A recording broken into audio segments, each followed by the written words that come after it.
घुटने में दर्द हो रहा है उम्र बढ़ने के साथ, और जो एक्सरे हमने कराया है ना वो एक्सरे इतने खराब नहीं है, मतलब नॉर्मल दिख रहे हैं।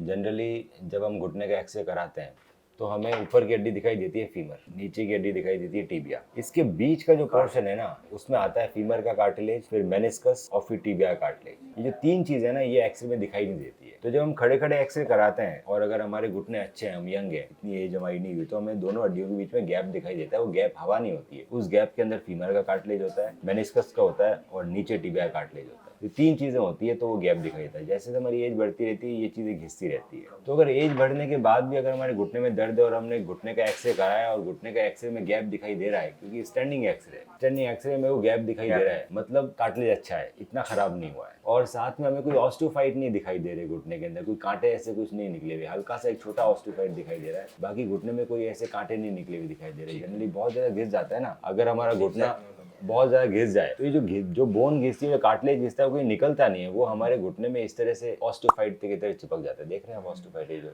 खुरदरे से, तो ये ऑस्टियोफाइट भी दिखाई नहीं दे रहे। तो आखिर रीजन क्या है पेन का? तो मैंने बताया पेन के दो रीजन रह सकते हैं। पहला रीजन कि हमारे कार्टिलेज में घिसावट है, दूसरा रीजन कि हमारे मेनिस्कस फट गए। तो हमने जो एमआरआई कराई है उसमें मेनिस्कस का ग्रेड 2 इंजरी इतना फटा हुआ नहीं, मेनिस्कस ठीक है। ग्रेड 2 इंजरी इस एज के अंदर सबकी होगी, मेरी भी होगी जब मैं इस एज में आऊंगा 60 की एज में, आपकी भी होगी, नॉर्मल है ग्रेड 2 इंजरी। कार्टिलेज में डैमेज हो गया है, पर कार्टिलेज मोटा होता है, जैसे गाड़ी का टायर मोटा होता है तो आधा घिसा हुआ होता है तो समझ में नहीं आता ना, तो जब पूरा घिसता है तभी समझ में आता है। तो इसके अंदर भी एमआरआई के अंदर थोड़ा बहुत घिसा हुआ है तो नहीं आता है, तो हल्का सा घिस गया इस वजह से दर्द कर रहा है। अब इसको ठीक करने का तरीका ये है कि इसको रिवर्स तो नहीं कर सकते बिल्कुल भी, इसको मैं वापस कार्टिलेज नहीं उगा सकता, मैंने में वो कुछ करना नहीं, नी रिप्लेसमेंट की जरूरत नहीं है क्योंकि घुटने अच्छे हैं, उसके बाद भी दर्द कर रहे हैं। तो क्या किया जाए कि कार्टिलेज जितना घिसा हुआ है थोड़ा बहुत वापस आ जाए और फर्दर नहीं घिसे। तो और फर्दर नहीं घिसे इसके लिए हमें सबसे पहले करना है वेट कम करना है। वेट माता जी का ठीक है, इतना नहीं है, उसको मेंटेन रखो, बहुत अच्छी बात। दूसरा हमें एक्सरसाइजेस करनी है, स्पेसिफिक एक्सरसाइजेस गाइडेंस में। अपने आप नहीं, घुटने बचाने की एक्सरसाइजेस अलग होती है और हर पेशेंट की अलग होती है। तो हम हर पेशेंट को देख के उनका एक्सरसाइज शेड्यूल बनाते हैं, पहले कौन सी एक्सरसाइज करनी है, बाद में कौन सी एक्सरसाइज करनी है, और एक्सरसाइजेस हमें इंक्रीज करनी है। अगर आज हम इनको एक लाइट एक्सरसाइज बताते हैं तो वही करते रहेंगे तो कोई फर्क नहीं पड़ेगा, हमें बार बार में इंक्रीज करनी है और मसल ग्रुप भी हमारे बदलते रहेंगे। तो हो सकता है हम स्टार्टिंग में पहले वीएमओ एक्सरसाइज से चालू करें, फिर हम क्वाड्रिसेप्स हैमस्ट्रिंग आइसोलेटेड में आए, उसके बाद हम और एडवांस एक्सरसाइज में आए जैसे जैसे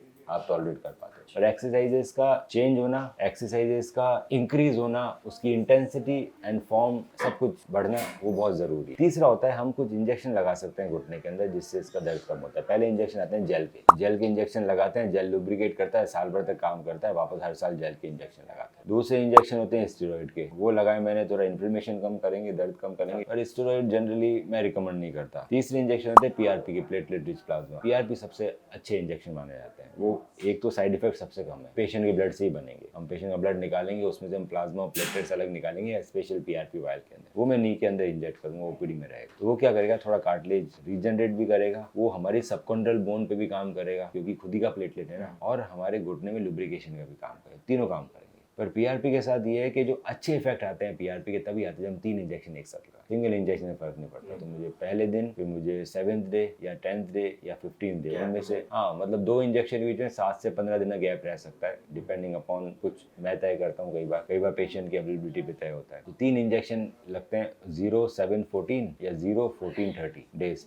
मतलब 1 से 2 वीक का दोनों के बीच में गैप रहे, और हमें लगातार एक्सरसाइज करनी है, तो पेन है ना सिग्निफिकेंटली कम हो जाएगा और घुटना घिसना कम हो जाएगा। तो हमारी जो पेन किलर खाने की नीड है वो कम होती है, हमारी एक्टिविटी बढ़ती है, एक्टिविटी बढ़ती है तो हमारा शरीर हेल्दी रहता है, एक्टिविटी बढ़ती है तो मसल भी अच्छी रहती है, हेल्दी रहती है, घुटना कम घिसता है, एक्टिविटी बढ़ती है तो हमारे हाइपरटेंशन, डायबिटीज, ये सब बीमारियां ये कम होती भी है तो धीरे धीरे कंट्रोल में रहती है। एक्टिविटी बहुत जरूरी है, रेगुलर एक्सरसाइज अभी तो कर रहे हैं, या 5 साल बाद कर पाएंगे, धीरे धीरे तो घुटना घिसेगा ना। आपका मैम घुटना तो थोड़ा घिसा है पर इतना नहीं घिसा है, अब उसको हम सोच रहे हैं कि बचाए कैसे जाए। तो अच्छा है ना, शुरुआत में आ गए। जो लोग बहुत घिस के आते हैं उनको तो हम बता देते हैं रिप्लेसमेंट कराओ। अगर आपका घुटना इतना घिस गया है, ये इस स्टेज पे आ गया है, तो इस स्टेज पे जो घुटना आ गया है उसका पीआरपी या किसी भी इंजेक्शन से कोई काम नहीं होता है, फिर नी रिप्लेसमेंट ही कराना पड़ता है। आपका घुटना भी घिसा हुआ नहीं है उतना ज्यादा, तो बचा सकते हैं। पेन किलर खाने की नीड कम पड़ेगी, किडनी और लीवर ही बचा रहेगा। रेगुलर एक्सरसाइज कर पाओगे, जब घुटने में दर्द नहीं होगा तो वेट भी कम रहेगा, वेट कम रहेगा, रेगुलर एक्सरसाइज रहेगी तो घुटना ज्यादा भी नहीं घिसेगा, और जितना घिसा हुआ पीआरपी उसको रीजनरेट भी करेगा। तो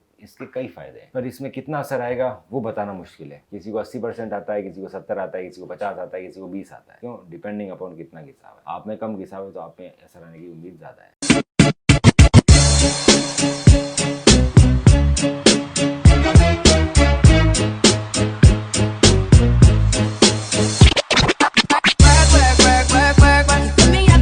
ऑर्थो स्पोर्ट्स इंजरी के साथ भी, इंजरी के बाद भी